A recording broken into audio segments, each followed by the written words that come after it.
बिस्मिल्लाहिर्रहमानिर्रहीम। अस्सलाम वालेकुम। मैं हूं महरीन सब्तैन। देख रहे हैं आप मेरा यूट्यूब चैनल और फेसबुक पेज। नाज़रीन, कनाडा में आधी रात को 911 पर फ़ोन आता है और कहा जाता है कि एक BMW गाड़ी है, काले रंग की गाड़ी है, चारों तरफ से इसे आग ने घेरा हुआ है।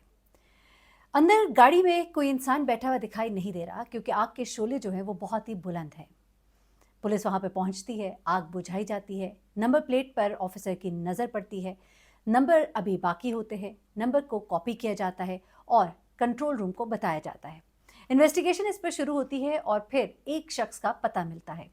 इस पते पर पूरी टीम जो है पहुँचती है और ये एड्रेस जहाँ पर ये लोग पहुँचते हैं वहाँ पर एक शख्स होता है जिसका नाम होता है भरपूर सिंह। भरपूर सिंह से गाड़ी के नंबर बताकर उस बारे में दरियाफ्त किया जाता है तो कहता है जी हाँ, ये मेरी ही गाड़ी है।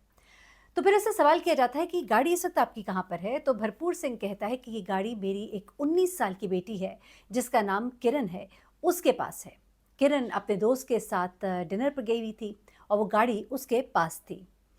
किरण जो कि 1997 में पैदा हुई थी और उसकी पैदाइश कनाडा की थी और उसके वालिद जो हैं उसके वालिद उसको बहुत आज़ादी दिए हुए थे। उसके कुछ दोस्त थे जिनमें से एक उसका बॉयफ्रेंड भी था। 8वीं क्लास से वो उसको जानती थी।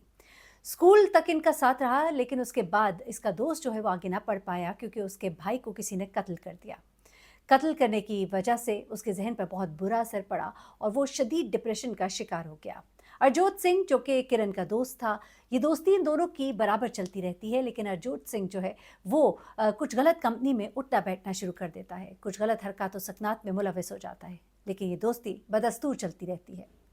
अगस्त का महीना होता है और ये लोग प्लान बनाते हैं डिनर का और डिनर करने के लिए किरण जो है अपने दोस्त अरजोत से मिलने के लिए पहुंचती है। अपने पापा की गाड़ी लेती है BMW और पहुंचती है एक रेस्टोरेंट। वहाँ पर ये दोनों डिनर करते हैं और 10 बजे ये लोग जो है वापसी के लिए रवाना हो जाते हैं। जब ये वापस रवाना होते हैं तो वापस जाने से पहले अरजोत को ये उसके घर ड्रॉप करती है। उसके घर में कुछ अफराद होते हैं उसके घर के, यानी कि उसके वालिद, उसके घर वाले, उन सब से वो मिलती है और उसके बाद वो उसके साथ उसके बेडरूम में चली जाती है बातें करते करते। इसी दौरान में कमरे के अंदर से एक ज़ोरदार फायर की आवाज़ आती है, लेकिन हैरत की बात है उस फायर को कोई तवज्जो ही नहीं देता। घर में सब मौजूद थे। दरअसल अरजोत जब घर के कमरे में जाता है, वहाँ पे जाकर वो अपने कपड़े बदल रहा होता है, तो इसी दौरान में उसकी पिस्तौल से जो गोली चलती है वो सीधी किरण की कनपटी पर लगती है और यूं उसकी दुनिया जो है वो उजाड़ हो जाती है। अरजोत सिंह जो है वो डिप्रेशन का शिकार होता है पहले ही, और जब वो ये सब कुछ देखता है तो वो फ़ौरन ही अपने कज़न और अपने भाई को कॉल करता है ताकि वो इस मामले को संभाल सके। ये सब कुछ अरजोत ने पुलिस को बताया है। वो कहते हैं कि उसने अपने कज़न को फ़ोन किया, दोस्त को फ़ोन किया और वो काले रंग की गाड़ी जो है लेकर उनके घर पहुंचते हैं। घर पहुंचने के बाद गेट से बाहर निकलते हुए अरजोत को देखा जाता है, उसके CCTV कैमरास जो कि घर के इर्द-गिर्द लगे हुए हैं। किरण की लाश को एक शीट में वो लपेटता है ताकि उसका खून कहीं और ना गिरे क्योंकि उसका खून पहले ही उसके कमरे में बहुत ज़्यादा बह चुका होता है। उसके साथ वो इन तमाम चीज़ों को समेटता है ताकि उसका कोई भी सबूत जो है वो बाकी ना रहे। अब वो किरण की इस लिपटी हुई लाश को लेकर गाड़ी की डिग्गी में डालता है और वो गाड़ी जो किरण की ही थी। इसके साथ साथ वो तमाम चीज़ें जो किसी भी तरह से कत्ल का सबूत बन सकती हैं, उन सबको अपने घर से साफ करता है। तेल की एक बोतल भी ये अपने घर से ले आता है और ये दोनों गाड़ियाँ एक वीराने की जानिब चल पड़ती है जहाँ कोई भी नहीं होता। वो इस गाड़ी में पूरी तरह से फिर तेल छिड़कते हैं, इसको आग लगाते हैं और दूसरी गाड़ी यानी अपने कज़न और जो दोस्त की गाड़ी है उसमें ये बैठकर वापस आ जाता है। अब वही शख्स जिसने 911 को इत्तला दी होती है, पुलिस की टीम जब वहाँ पर आती है और वो इन्वेस्टिगेशन करती है जैसा कि आपको आगाज़ में बताया, तो सबसे पहले तो वहाँ से जो उनके फिंगरप्रिंट्स और पाँव के जो निशानात थे वो देखे जाते हैं, उन सबको नोट किया जाता है।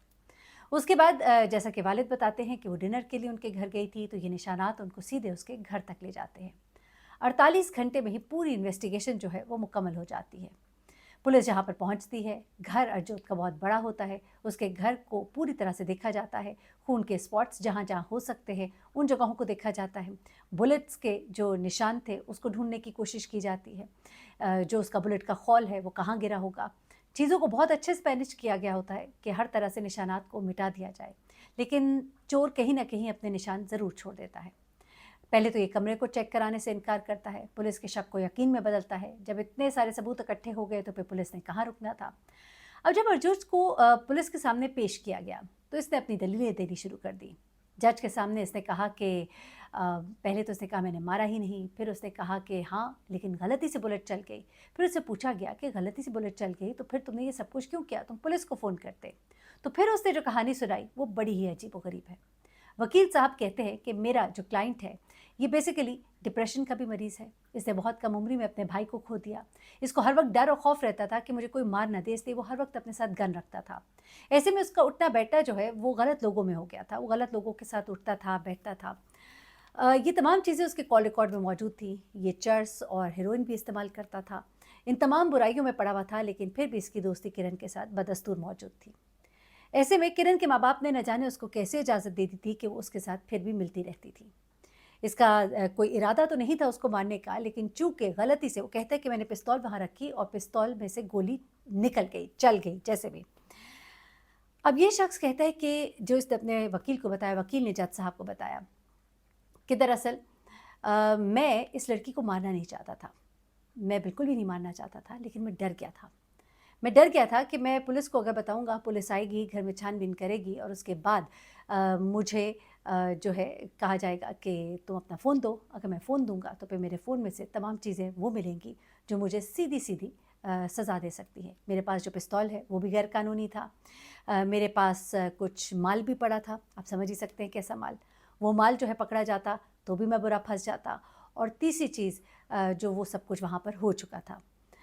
तो ऐसे में जब पुलिस उनके घर आई, उससे जब उसका मोबाइल मांगा तब भी इसने बड़े हीले बहाने किए। आखिरकार पुलिस ने इसका मोबाइल ढूंढ लिया, ना सिर्फ ढूंढ लिया बल्कि खोल भी लिया। खोलने के बाद उनको उसमें से बहुत सी चीज़ें मिली जो कि यकीनन उसको मज़ीद सज़ा दिलवाने के लिए भी बहुत काफ़ी थी। ऐसे में उसने इकरार जुर्म भी कर लिया और उसको जज साहब की तरफ से सज़ा भी सुना दी गई, लेकिन ये सज़ा सिर्फ 7 साल की सुनाई गई।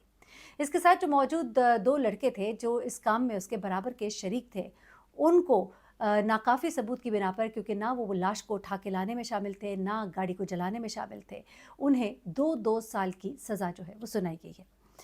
एनीवे ये एक वाक़या था, मैंने कहा आपके साथ शेयर करूँ। हमारे बहुत से बहन भाई जो बैरून मुल्क रहते हैं, हिंदुस्तान से, पाकिस्तान से, वहाँ पर उस कल्चर में घुल मिल जाते हैं और घुल मिल जाने के बाद जब ऐसी दोस्तियाँ होती हैं और ऐसी दोस्तियाँ जिनमें माँ-बाप जो हैं वो ये ट्रैक नहीं रखते कि अगला शख्स जो है उसका क्या बैकग्राउंड है। बेशक वो बचपन से जानते थे एक-दूसरे को और साथ बड़े भी हुए थे, फिर एक वक़्त में ये अलग भी हो गए थे। इनकी फैमिलीज़ का भी आपस में मिलना-जुलना था, लेकिन उसके बावजूद जो उस लड़के का ट्रैक रिकॉर्ड था, उसके बारे में कुछ ना जानना या जानबूझकर उसके बारे में मालूम ना करना या सुस्ती और काहली बरतना, उसने इतना बड़ा नुकसान दिया इस फैमिली को, जो कि एक इरेपरेबल लॉस था। उनकी नौजवान बेटी जिसके आगे एक ब्राइट फ्यूचर था, वो लड़की जो है इतनी बुरी तरह से उसे, एक तो उसे गोली लगी, उसके बाद उसको जिस तरह से उसकी लाश को ठिकाने लगाया गया कि उसकी बाकियात जो है वो सिर्फ राख थी।